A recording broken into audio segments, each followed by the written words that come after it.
His elbow caught me hard in the neck. My vision blurred. My throat burned. "College is for humans, not garbage like you," he spat, towering over me. My mother laughed from the couch. "Finally, you match the zero you are." I rubbed my throat, swallowed the pain, and smiled. That was the moment my revenge began.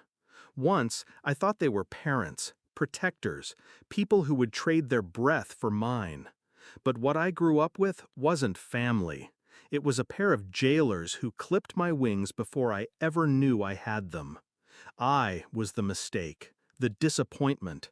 My sister was the prized child, showered with gifts, defended even when she lied, praised even when she failed. Me? I was the punching bag. Still, some part of me clung to the idea that if I worked harder, scored higher, they'd finally see me. That's why I asked for the fees, not out of weakness, but hope.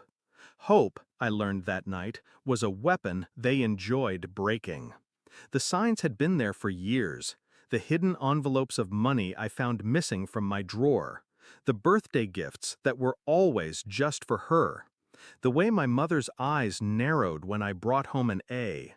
And my father? The way his hand lingered on the bottle before it found me.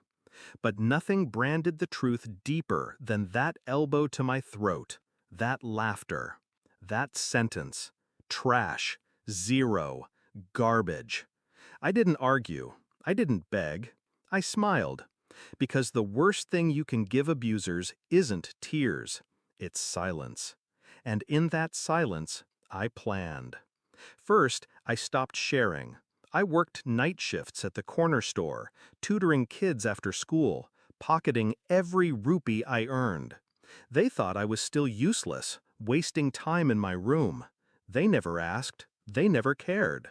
That made hiding easy. Second, I listened. To my father's drunken rambling about unpaid debts. To my mother's whispered panic over bills. I memorized dates, names, amounts. Every weakness they had, I logged like a surgeon preparing for the cut. Third, I positioned myself. I applied for scholarships in secret, forged my own path through online exams, filed paperwork without their signatures. While they called me trash, I was building the escape hatch under their feet. The day my acceptance letter came, I folded it neatly, tucked it into a book, and never showed them. Not yet. Timing mattered. Revenge is nothing without timing. Instead, I played the part. I nodded when they mocked me. I cooked when they ordered. I endured, all while the clock ticked closer. Execution began small. I stopped paying their bills, the ones I had quietly covered for years to avoid his temper. Suddenly, the lights flickered, the phone line died, the landlord knocked. Then, I redirected. I contacted the creditors whose names I had memorized, feeding them precise information. Quiet nudges that led wolves straight to my father's door. And I slipped away, quietly. One bag, one night, gone before they could notice. The climax came 3 months later. I was sitting in my dorm, surrounded by books, when my phone lit up. 30 missed calls, then 50, then more. Finally, a message from my mother. "We need you. They're going to take the house." I let the phone buzz against the desk until it stilled. Hours later, another message, this time from my father. Short, desperate. "Please." The same man who smashed my neck, the same man who called me garbage, begging. I returned once, not to help, to witness. The house was hollow, furniture pawned off, paint peeling where water had leaked.